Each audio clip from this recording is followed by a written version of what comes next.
and welcome to Dutch Ice Dance Diaries with Ashley Freutervoort and Jill Bakker.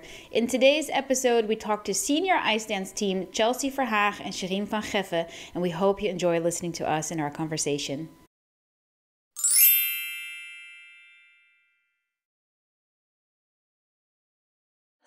Okay, well, I'm just really curious because, of course, I'm the one who was previously ice dancing, so I'm really curious how you guys even started in Holland, because I know that's very difficult and it's not well known here to ice dance, so I'm really excited that you guys are doing this, and I'm really curious, how did you start ice dancing, especially in a country like Holland? I can maybe start. I think from the two of us, I was the first one to get interested in ice dance. It started like I think around 2015-ish, or like in the period 2015 to 2017, I was started to get more interested in ice dance. I just noticed it more, and then like at competitions, I would see ice dance, and also me as a single skater. Like I was doing quite okay with the Dutch level at that time. But also I was not the most talented in jumping, and if anything, I was better at the components, just like the performance and skating and everything. And and then also had like all these little injuries and everything that always prevented me from proceeding with jumps. And then I got more and more interested in ice dance. And in my last years as a single skater, so up to 2019, I was even picking all the international competitions to go to in which they would have ice dance so that I could just watch ice dance. So I would be doing my solo part and then enjoy watching the ice dance. And then I remember also at this one competition in Warsaw, the Warsaw Cup, I was watching ice dance, and well, I didn't have the best single skate myself, but I was just watching it and I was like, oh, I think I really want to like give this a go to really do this full time. But yeah, so already for a few years before we started together, I was just looking around a little bit, and so that's where my interest started. And how did you start dancing? Because I know, like, when I was here, I lived in America and that's where I got to know ice dancing. So I immediately had an ice dancing coach. I immediately had people who could teach me ice dancing. But I know that here, who started with you? Well, for me, because so I actually started with Peter Moorman, who did like ice dance in the 90s, or had people in the 90s, of course. And he was so from single skating, I at some point got recommended to uh, Peter Moorman to work on my skating skills for the moves in the field test, etc. So, and well, that got delayed because at some point he broke his wrist, etc. But eventually, I did end up working with him for skating skills, and we just really connected. So in the end, I started skating with him more and more, and then I also had some issues with my previous coaches. So in the end, I broke up with my previous coaches, and I and Peter became my main coach also for single skating.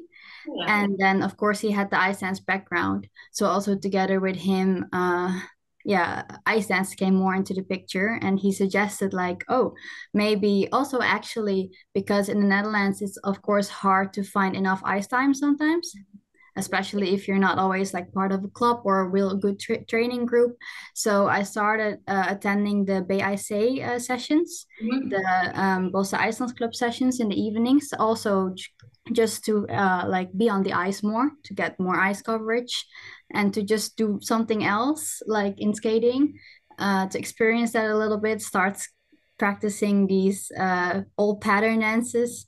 And I did that for a while until Sherim also came there. So yeah, that's how I kind of got in touch with ice dance, pretty much at With this Shireen, day I say. okay, we are now skating together. So yeah, at the Bosse Ice Dance Club, that's pretty much where I Cool. started doing my first ice dance patterns. Now, how did Shireen get there? My story is quite different from Chelsea. Where Chelsea was skating internationally, I was doing like the Dutch B competitions, and I was not very good at it. I enjoyed it. I could do like double jumps, but my posture was really bad. I didn't know what it was like to train. I trained 2 or 3 times a week, and for me that was a lot. I was like, this is the max that I can do. What is similar from Chelsea is that I also got into like not really problems, but like the connection with my coach is also stopped working for me. Um, I was also teaching at the time, and the things that I heard didn't match with what I was thinking myself. So we got like further apart. For me, I was not very good at speaking out my feelings. So it kind of built up for a long time until it exploded. That was the first time in my life that I exploded. And I got so angry at that moment that I hit the boards with my hand 3 times and I broke 3 fingers. So after I broke 3 fingers, that was the moment. You broke 3 fingers hitting the board? How hard did you hit your fingers? I hit the boards. Oh, like you punched it? Yeah, like 3 times. Oh my God. Yeah, it was on a day where I already told her like, okay, I'm not in a good mood anymore. I think I should better get off. And then I heard like, no, just try to do waltz jump, I think it was. And well, when you're really angry, it doesn't matter what you do, everything will be bad. So I did that, and well, it didn't go as we wished, I guess. And then something snapped in me, and I had to get it out. And I'm still to some extent very happy that I did that, because that was my wake up call. I needed to do that in order to realize like this is not what I want anymore. That's how I got in contact with Peter Moorman. He was also doing mental work with skaters, and I had some talks with him. For me, Peter Moorman was never the best match, like in personality as well. But he did say to me, like, you know what? Just come to the ice dance lesson. You don't have to do ice dance, but just something different, like skating for fun, not for a competition or whatever. And I was actually very keen on not doing ice dance. I was either pair skating or solo skating because I would jump. I think weren't we all? I mean, I never wanted to do ice dancing intrinsically. It was something that just came on my path, just like you guys. Yeah. And I think we're the same. Well, yeah, for me, I always wanted to be a pair skater. I didn't want to do singles. I just wanted to be a pair skater. I wanted to be Jenny Mino, and that was it. But you needed the singles to do the pairs. And then eventually at some point when my partner and I broke up and I couldn't find a new pair partner, I had the option of like, oh, you can skate with this boy who's really highly ranked in ice dance and do ice dance with him, or you can do singles. And I was like, well, those are my options, because I really didn't want to do singles. I had a cheated double axel at like 11 in America. That's not a good thing. Like that's already you're past your prime. Yes. And I was like, I don't want to go and get last at regionals or, not place well. So I went to ice dance, and then I fell in love with it. And I thought, okay, this is what I'll do. Yeah, I had the same. For me, ice dance, not the same, but for me, ice dance was first not an option until we started doing it. And I found out how incredibly difficult it is to do the most simple things. Yes. I really enjoyed it. The thought you have to put into every little thing to make it work. That was what caught me on. Yeah, and I'm very similar. I like that approach. Yeah, I had the same. I think ice dancing is so technically, if you do it well, it's so difficult. But to make it look easy is the best part. Yeah. So that's pretty much how I got into ice dance with Chelsea. Peter kind of put us together, and from there we hit off. And like we went to train in Utrecht like once a week, sometimes if there was time, because Peter didn't want to teach me really yet because of the problems that I had with my previous coach. And well, in the end, we started to do it more seriously. And we also decided like, okay, is this what we want? Yeah. And yeah, we wanted to give it a shot. And very quickly we went international. And yeah, it was like a very quick roller coaster from that moment.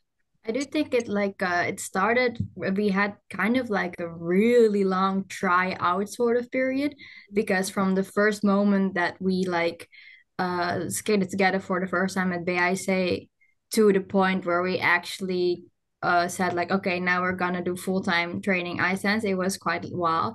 And like, because also of our schedules, and at the time I was still studying and living in the area of Utrecht, so it was also harder to combine, and Peter lived in Amsterdam, and you were teaching, and so it was like, I think we really started off with sometimes once in a week or something, and we started off doing like off ice lifts. So on like a Saturday when I would be at home in Nijmegen, I would come to Nijmegen ice rink where he was teaching, and then after his teaching we would just do off ice lifting.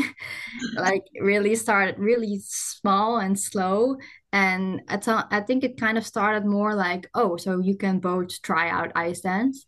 Like it never, I think, started like, okay, now you're an ice dance couple, or this is a real tryout. No, it was really like a slow sort of phase. And like, because we were also not certain at all, like, can we do this? Because we were not together in the best financial means to do really like professional ice dance couples do it. So we were also unsure about that. But at some point we were just like, okay, I think we match, we look good together, and we have fun together in it. Let's just try it, like go for it. And that's like I finished my like last singles international competition in February 2019. I did like 2 that month. And then at the end of that month, that's when we started, okay, now it's time for ice dance. And then we just really tried to train as much as we could in the week. And it was, sometimes we really had to, like, we would be, or you would be in the car like 1 hour to Utrecht, and then to pick up me, and then 1 hour to Amsterdam, and then to Hoorn to train for 1 hour, and then drive all the way back. It was crazy. Yes. Yeah. I think a lot of things relate to yes. When you really want it. Yes. You do it. You do whatever you have to get even that 1 hour of ice time together. Yeah. If you look back at it now, it's kind of crazy, but especially in the like, you are very lucky because both of you are Dutch and both of you live in Holland, where we had to move to different countries to find our partners. And so I think you're very blessed in that sense that you do understand the country, you understand the skating culture, you understand your regular culture, you can talk to each other in the regular language where you understand. I think that also helps. So it really is unique to have this, to have you guys now, to have an international ice dance team that is based and comes from Holland. I think that's really cool. What I do think is that in the Netherlands, like also for Chelsea, she was looking for a partner already when I was not. She knew me, but like when we started, I was not supposed to be her dance partner. I have one thing to add. Well, because what did you want to say? Because I wanted to say, like, I remember when I first started, I had the stereotype in my head, like ice dancers should not be too much, should not have too much height difference. Yes, yeah, you guys are, yeah. So also when we like started looking, I knew him, but like in the very start of sort of thinking about it, looking, he did not immediately come up in my mind, because I had this thought in my head, like ice dancers should not have too much height difference. So that was, and after a while, I also realized that it was not necessarily the case. Of course, it's still like... Well, not as much, but I do think that partnership, if I speak for myself, because my partner wasn't that much taller than me, so physically we were good, but you also have to fit emotionally, mentally, everything has to click. You have to understand each other's humor, because basically you're married, right? And everything has to just fit. It's not just the body. So if that's the only thing holding you back, you know... Well, like nowadays, I mean, Chuck and Bates have like a similar height difference, and there's this Chinese couple, we call them the cool Chinese, and they have like even more height difference. Like he's really tall and she's really small. So nowadays, I don't have that stereotype anymore. But back then, I didn't know that this could work as well. Might have to do with the changes in the sport as well. Absolutely. IJS has changed that immensely because it's gotten more and more acrobatic. Exactly. So it's somewhat more of an advantage for you to do the change of positions and all of these different choreo steps and things. it's almost an advantage. Yes, I think what's most important is that you guys can still match your lines, and that just comes back to your technique and your skating skills and having good coaches. Yes. I'm interested in hearing, you guys started with Peter Moorman here in the Netherlands, and at some point you made a decision to go abroad to Finland, correct? Right? Yep. Did you already compete internationally under Peter Moorman as your coach, or did you first move and then start doing international competitions? You were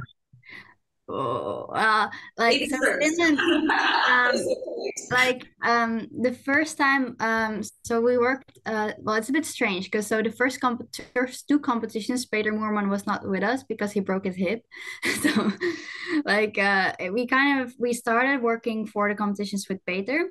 And then there was this Olympic development seminar in Verhaegh in Finland in our first so we were like starting full-time in February 2019, and then in May of the same year there was this camp, and the KNSB sent us the link, and we were like, oh, that sounds really good, and so we went there with Peter.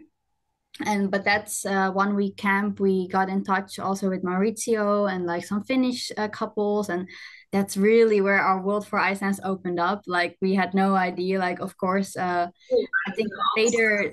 Yeah, I think Peter was really good like in the basics, but of course he had been out of the sport for so long, so his knowledge was a bit outdated, and so. But like when we started learning the exercises that we did in Verhaegh, we really kept doing those exercises the whole year because it was like wow, oh, this is really ice dance. But then and then we started competing our first international competition, Riga, in 2019, and so that because Peter broke his hip 2 weeks before. So he couldn't come with us, but we had this connection to Maurizio because of the camp. So we contacted him, he would be going there, and we asked if he could be there with us. So at our first competition, and then also our second one in Istanbul, Maurizio was there with us.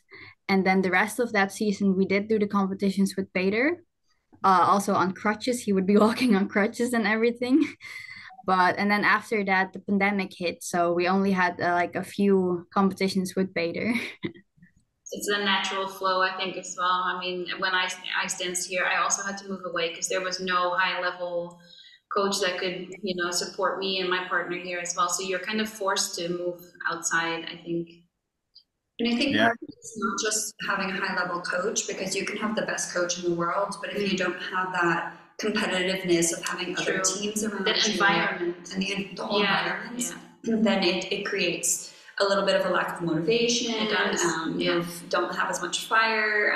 Maybe you're with lower level skaters on the ice. I mean, we are friends now, but we were competitors back in the day. Right? I didn't see you as a competitor skating from the Netherlands. It was the German teams that I worried about. I said if I compete against you internationally, then I'll worry. But different story. Yeah, but that's true. Yeah, having the other teams on the ice really pushes you. Yeah. So, and you guys have that in Finland. I believe you guys are going back in a few weeks as well, or no? We will, in this case, first go to Italy. There will be a camp with the Finnish skaters as well.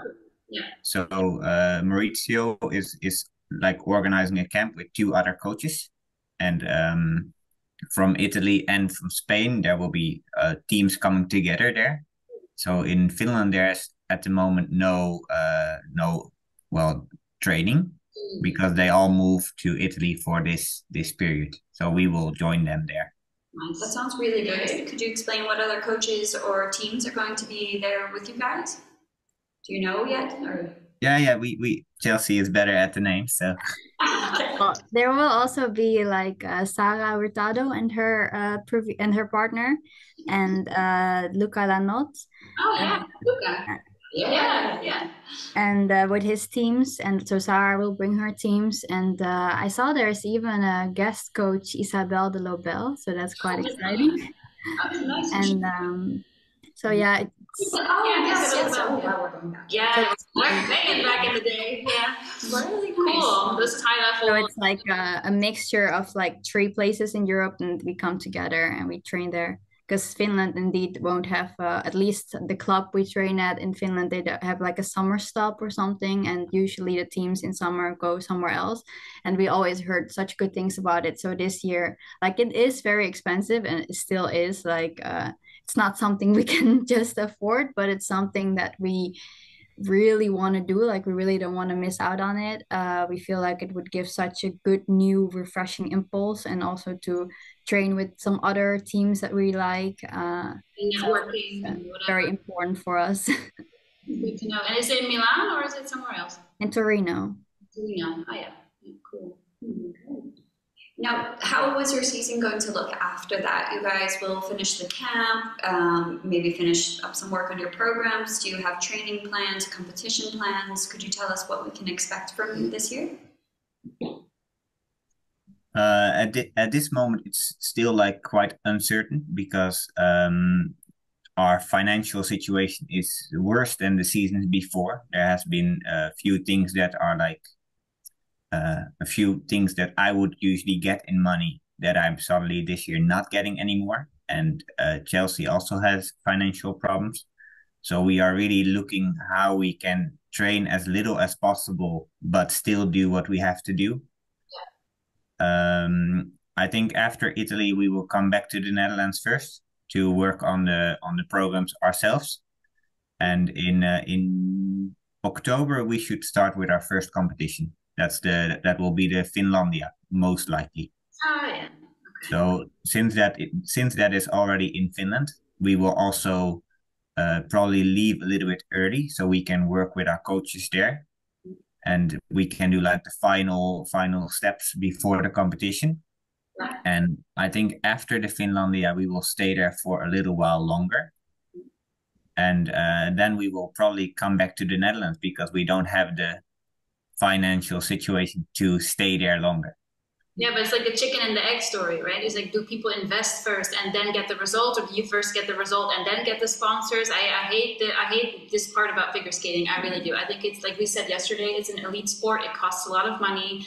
And finding sponsors for ice dancing is really difficult because you can't walk around with Jumbo on your ice dance dress, right? I mean, it looks ridiculous, and so it's much easier to finance speed skating than figure skating or ice dancing in general. So yeah, this hasn't changed, and that's a shame because you guys are super talented, and I'm super happy that we have an ice dance team that is at this level. Even it's absolutely great, especially after you've been skating together for a few years only. So.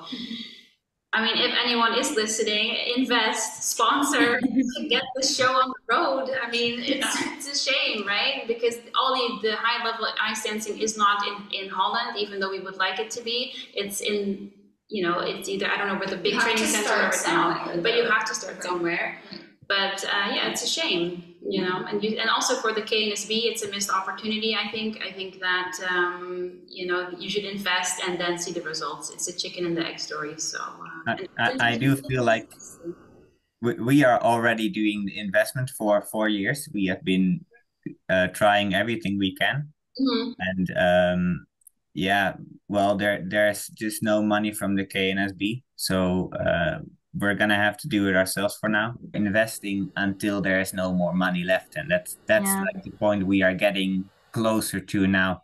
It's like there's on the horizon a spot that's like, okay, if nothing will change, then at some point my money will just be like, I'm living pretty much mostly out of savings still. And like, if that's gonna be gone, then there's like nothing left. Yes, so and I don't think that people understand that figure skating is not a professional sport. No, it's not. You make a lot of money by competing or doing shows, and there's not a lot of opportunities to do shows and stuff like that. So I think people don't really understand how to sponsor us best. I know that back in my day, my dresses were sponsored, for example. And of course, you're really grateful for that, but it's not going to pay the ice time to get you to the top, right? So it's... Yeah, we really see it like everything we get, donations or little things sponsored. It's like we're so happy with it, but of course it's still like on the horizon. Like I'm trying all these like side jobs and things to at least get some income. It will never like cover me enough, but like to make sure that the savings don't go down like that drastically, because I don't want to stop this sport. But yeah, I always feel like if there's a will, there's a way. Like you just have to try your hardest, and I also feel like everything will in the end always somehow work out. So like I have that belief, and maybe in the coming months something will come on our path that will help us with it. We did already like try to ask these funds like NL Talent Fonds, Yvonne van Gennep Fonds, but unfortunately they said that currently they don't have enough funding to help with all the applications to help all the people. So unfortunately, no money from there. So it's really like, yeah, trying any sorts of means, but it's a bit tough because it's like you ideally you would want your sport to be like you're like as a full-time athlete because it already takes so much energy and time and now we have to add so much to it. So it's like you're doing so many things at once and also being your own manager and everything, your own coach, your own It's away from the sport and the yeah. you have to put in the skating. Yeah. So we do really feel like, especially like, of course, when we're in Finland, also the planning is a bit more fixed. We will have a plan for the week, ice, off ice, and the coaching. But like when we're here, it's all on yourself. So it's really hard. And we do, of course, feel like sometimes it's just we get like over exhausted sometimes. And it just, we really notice that, yeah, if these things would be out of the way, we could really train and work like most of our competitors, I think. Like, not all of them have it easy, but like I know that many, when I see other training mates, I'm like, oh, that seems so chill. Like just be full-time athlete, like just focus on your sport. And like now I have this stress constantly, like, okay, how do I get money? How do I get money? Need to find a job, need to do this, need to do that. There's so much going on in your head, and it does like take from the energy you can put in your practices as well and your sport, unfortunately. Let's turn it to a more positive note then. So then, like, what's your favorite part about skating together? Because in the end, that's what you do it for. You want to For start? me personally, it might sound weird, but I like how complex it is. That's a lot of people when I say it, they look at me like I hate that part about this. But for me, that's what's most appealing. I love it when there's something that we cannot do, and we really put our minds in it, and then after that, we suddenly can do it because it's in the end not very hard, but you have to do it correct. If you make a little mistake, a little directional mistake, you're done. And that's for me the biggest joy. And for you, Chelsea? Well, in general, I think skating together is just a lot of fun, like more fun than skating alone. I really like doing lifts together, but just like feeling the connection on the ice, like dancing together already. Like when you go to competitions, it's so nice that you're not like alone on the ice, you're really in it together. And well, I have to say in general, I like when we have parts in the programs where you of course also skate alone, but I prefer the parts where we skate together. So that's already like, yeah, I don't know, just flying over the ice together. Also, like of course, I'm much smaller and he's like much taller, and so his like his speed, or he can give me some speed as well. So when we're doing crossovers together, I fly over the ice so much more than if we do like than if I do crossovers alone. So for me, it's just, yeah, it gives so much extra to skate together. Well, another thing that might be motivating you guys during these hard times, besides enjoying, doing this together, is remembering what your goals are, some of the main reasons why you are doing this and sacrificing so much. So I'm interested in hearing, what are your goals for this season as well as long term as an ice dance team? For me, if I talk about this season, currently we have never done a European Championships before.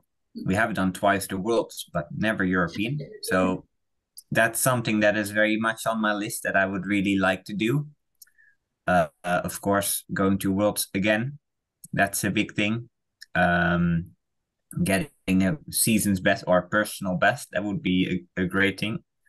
At this moment, I have to say that the goals and the dreams are a little bit further away in my mind because well, the start of this season we are doing everything almost alone, and that's not always ideal. And especially the long-term goals, the way our situation is looking right now, is that next year we won't be able to skate anymore. So for me, having a long-term goal of, for example, the Olympics, because if there's one, that is the one. Well, I don't even know if we can try the qualifying year because I don't think we can keep on skating if nothing changes. So we have thought about this for a long time this year. Also, since last year we had like the biggest goal ever. That was a Worlds in Japan. Well, there's nothing much higher than that. Only the Olympics could go higher than that. So we kind of had a huge goal of success, and then we were like, okay, what do we want next?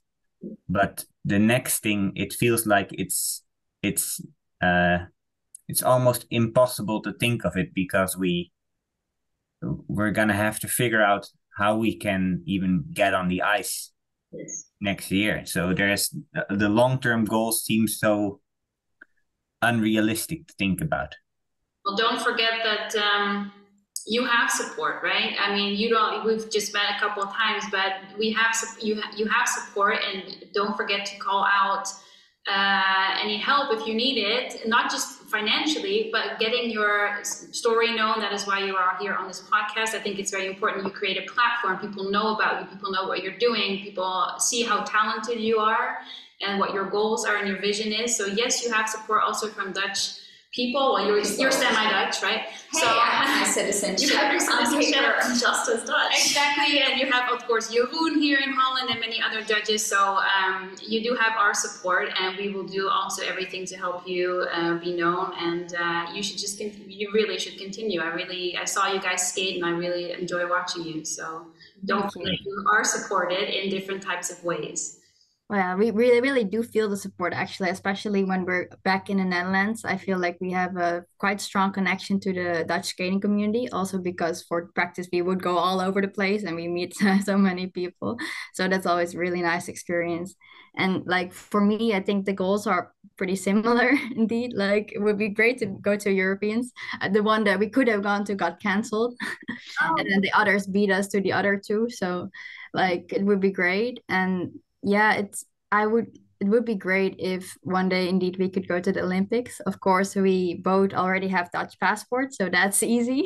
Yeah, that's fixed. So now it's really about getting there. And like I think if that would happen, maybe it would even write history or something. So I think it would be amazing. Of course, whether it's realistic to already make that this upcoming one, we have no idea because we have like it's so hard to indeed think of these long-term goals because it's like, well, maybe in 1 year we cannot skate anymore.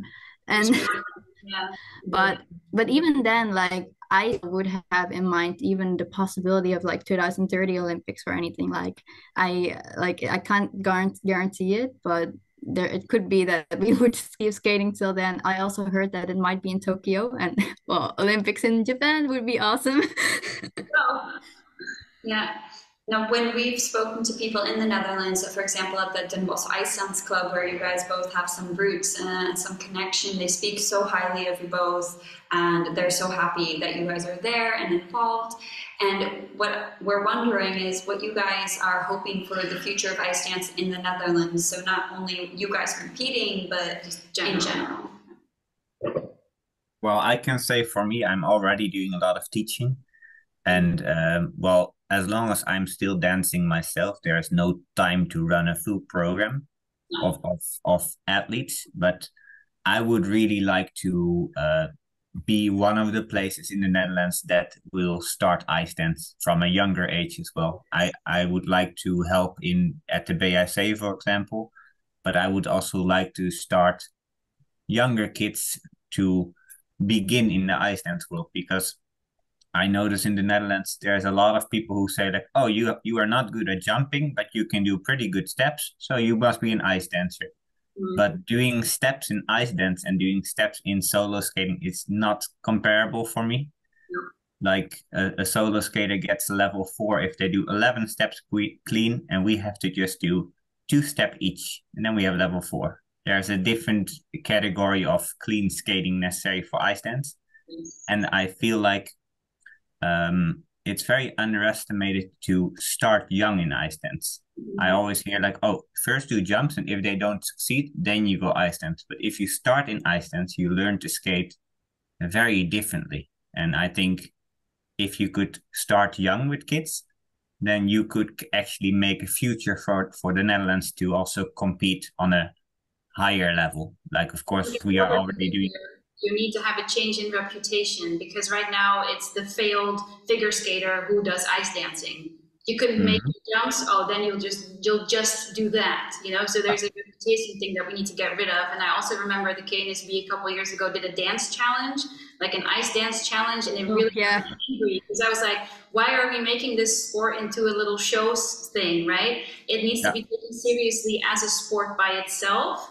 And I think having couples now skating internationally makes that a bit more of a sport, and people actually see like, oh, wait a minute, it's a different type of technique.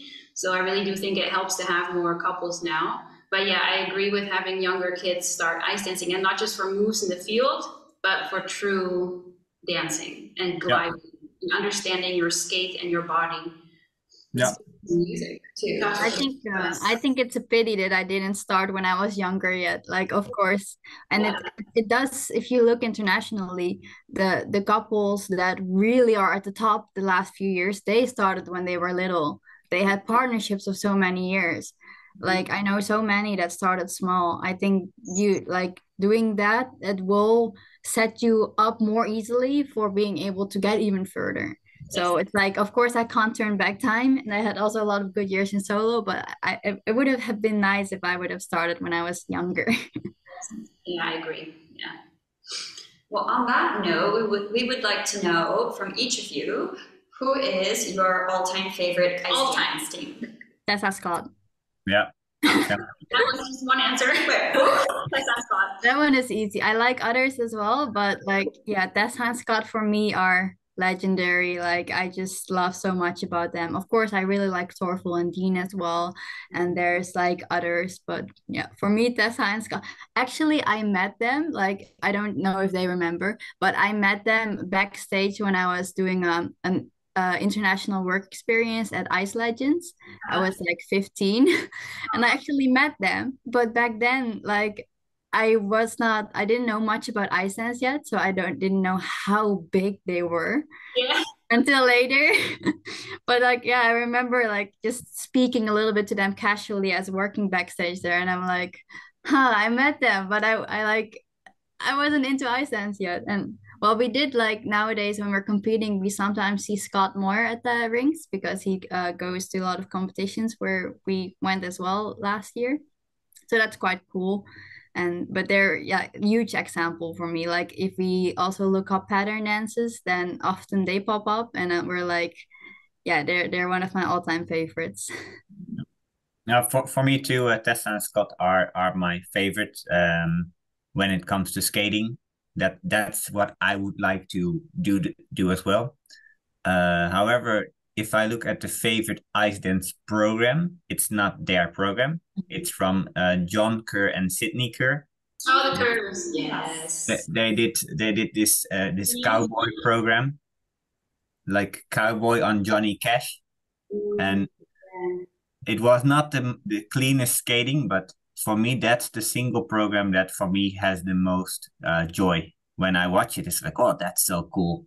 It's not the best skating, but it's just, for me, that's the number one program that I like to watch. Yeah. Cool. Yeah. All right. Well, that's about all the questions we have for you guys today. But is there anything, a final note or thought that shout out? Yeah. Oh, well, I could actually, like, I thought about the Challenge Cup, because when we were at the Challenge Cup this year, the immense support we felt from the Dutch, it was just crazy. Like it really felt like our home-based competition. We had so much support, and like I remember sitting there late waiting for the scores, and people in the audience knew the scores sooner than we did. So we suddenly heard shouting, and I was like, that must be a good sign. And then it was. But like just the immense support we had, like it was crazy to know like how much indeed people in the Netherlands are supporting us from a lot of different clubs. It's really, really cool. And I also really like to see that there's now also some younger people also at BSA starting to do ice dance. So that gives me hope as well for the future. And it's just, yeah, really great to see all the support. It really makes me feel like loved or like sometimes overwhelmed. And like the Challenge Cup really was also like a dream moment. And I remember that after the free dance, it was really late, but I was like afraid to go to sleep because I was afraid that I would wake up and that it would have all have been a dream. Yeah. It was really a wow moment. It's like one of the milestones of our career so far, I would say. This Challenge Cup, and then of course Worlds Japan, but especially the way we got to the Worlds in Japan. It's a huge dream come true. Yeah, for me too, this Challenge Cup, it sounds so cliche. It's always like, oh, everywhere you see like people thanking, oh yeah, thank you, the audience, you are so helpful. And I was always like, yeah, okay, I hear you, but yeah. But for me as well, that moment, it was a very like emotional moment because I never expected to feel like I never expected it to touch me that much, the support that you really feel it you get on the ice. And especially in the freelance, we were very nervous beforehand, but then we did one lift and like we heard so much noise for us. And that was the whole nerves went away and we were just in our element there. So that was really the Challenge Cup was like the biggest accomplishment we have done. So that's really cool for us. And well, I'm also very grateful that for you guys that you are trying to put this in the news as well to show that Iceland should also be in the Netherlands and that you're also supporting us by giving our story to the public, I guess. I think that that's one of the things that I really like is, yes, I did ice dancing. I was junior champion, so I was more on the junior level and internationally. But you have to do something with the sport, but there's no outlet here, right? I don't have enough people to teach or on a high level, and it's just really frustrating. So I'm trying to look at ways, and maybe you as well, how can we, what else can we do with this sport? And how else can we promote it and make it bigger so that even more people can join in this incredible passion that we all share for this amazing sport. So thank you guys so much for being here. I really enjoy it. And again, you have our support. And yeah, we can. Good luck this year. Yes, good and luck. Beyond. Very much. Olympics one day, Chelsea and Sherim. We'll make that happen. We're just gonna make that happen, no matter what. Yeah, do it. Thank you so much for watching and listening to us. If you've enjoyed listening to this podcast, please like, share, subscribe, and follow us on all of our channels on Instagram and YouTube and Spotify. And if you can, please leave a review on the platform that you're listening to us on. That would mean so much to us, and we'll see you next time.